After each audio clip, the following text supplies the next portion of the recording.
She thought death was coming, but woke in the arms of a human who refused to let her go. The last thing Lyra remembered was the cold void swallowing her ship. The alarms had howled, lights flickered, and the smell of burning metal filled her lungs.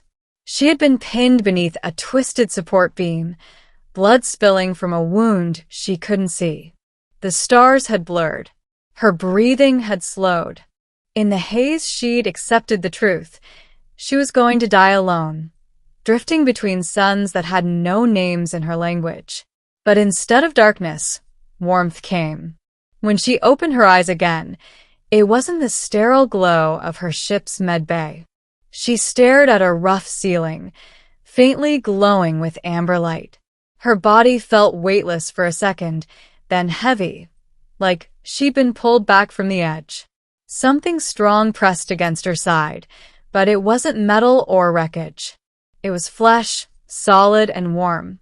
She blinked until her vision cleared. A human man sat propped against a bulkhead, his arms wrapped protectively around her as though he'd been holding her for hours. His dark hair was plastered with sweat. His shirt was torn and smeared with her blood. "You're awake," he said, voice hoarse but steady. "Stay still. You're safe now." Lyra tensed. In her world, humans were spoken of like half-remembered myths, scrappers, drifters, traders who sometimes helped, sometimes hunted.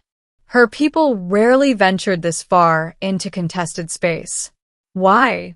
Her voice cracked. The wound in her abdomen pulsed.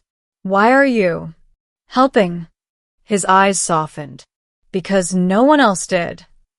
He adjusted his hold just enough so she could breathe without pain but still feel the steady thrum of his heartbeat against her back. It grounded her more than she wanted to admit. "You pulled me out of the wreck," she rasped.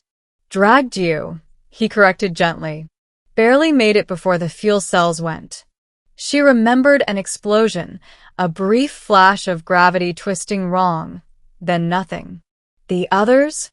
His jaw clenched. "I didn't see anyone else alive."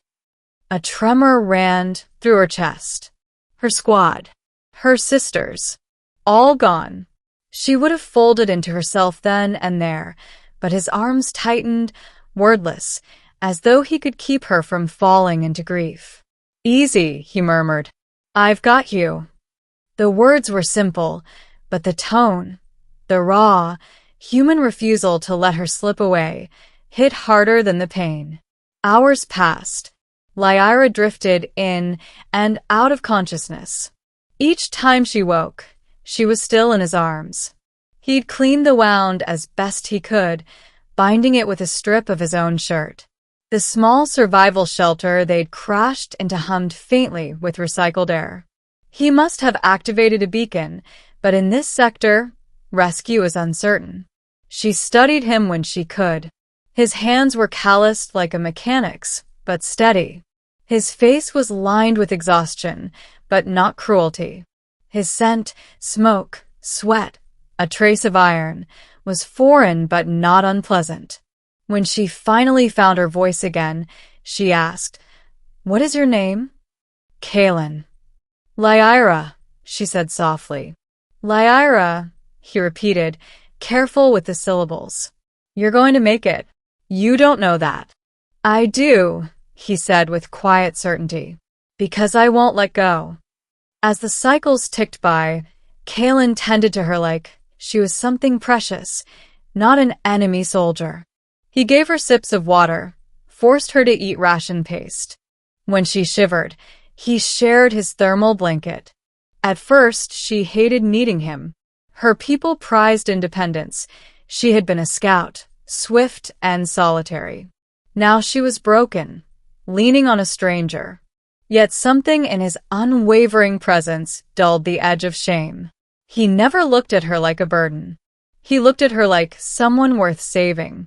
One night, if time had any meaning in the sealed shelter, she woke to find him dozing upright, still cradling her against his chest. His lips moved faintly in a dream. She shifted, meaning to ease herself away, but his arms tightened even in sleep. The instinct of someone who had already decided not to lose her. She whispered, "Why, again?" not expecting an answer. But his eyes opened, catching hers. "Because you fought to live. I saw it when I found you. You weren't ready to die." "I thought death was coming," she admitted. "I welcomed it. Then we'll make you want something else." By the third day, her wound had stopped bleeding. She could sit up on her own, though dizziness still blurred her sight. Kahaniyan propped her against the bulkhead and checked the beacon again. "Signal's weak," he muttered, "but I'll boost it." "You risk too much for me," she said. "Your own people will question it." He gave a humorless chuckle. "I don't have people." Something cracked open in her chest at the way he said it. She reached out, tentative, and brushed his wrist with her fingers. "Then why save me?" "Because I know what it's like to be left behind." The confession hung between them like a thread of gravity. Rescue came on the 5th day, a scavenger ship, not a military one. Its captain eyed Lyra with suspicion but accepted Kahaniyan's payment to transport them. As they boarded, she hesitated. This was her chance to leave him behind, to vanish back into her fractured command and never think of the human again. It was what her training demanded. But when she swayed on the ramp, still weak, Kahaniyan's arms slid around her waist automatically. Not possessive, protective. She leaned into him before she could stop herself. "You don't have to," he murmured. "I know," she said. "But I want to." They were given a small berth on the scavenger ship. The cramped space forced them close. He helped her settle onto the narrow bunk. She caught his hand as he turned to leave. "Stay," she whispered. His brows drew together. "Lyra, I don't want to sleep alone," she said, voice trembling. "Not after." She swallowed the memory of fire and stars. "Not yet." He hesitated only a heartbeat before sitting beside her. She laid her head against his shoulder. His arm came around her like it had on the shelter floor, steady and warm. "You saved my life," she said softly. "Maybe," he replied, "but you're the one still fighting to live." "I think," her eyelids drooped, "I think I only started fighting because you refused to let me go." He brushed a strand of hair from her forehead. "Then keep fighting. I'm not going anywhere." Weeks later, when they finally reached a neutral port, Lyra's superiors demanded her return. They called Kahaniyan a vagrant, a liability. They said she owed him nothing. But as she stood on the docking bay, her body still weak but healing, she looked at Kahaniyan and knew she couldn't walk away. He had dragged her out of fire when he didn't have to. He had held her through nightmares when she thought death was kinder. She stepped to his side. "Where you go, I go," she said quietly. He blinked, startled. "Lyra, you don't have to." "I know," she said, "but I want to." And for the first time since she'd woken in his arms, she saw him smile, not the tired, guarded curve of lips, but something real. "Then we'll figure it out," he said, "together." She had thought death was coming.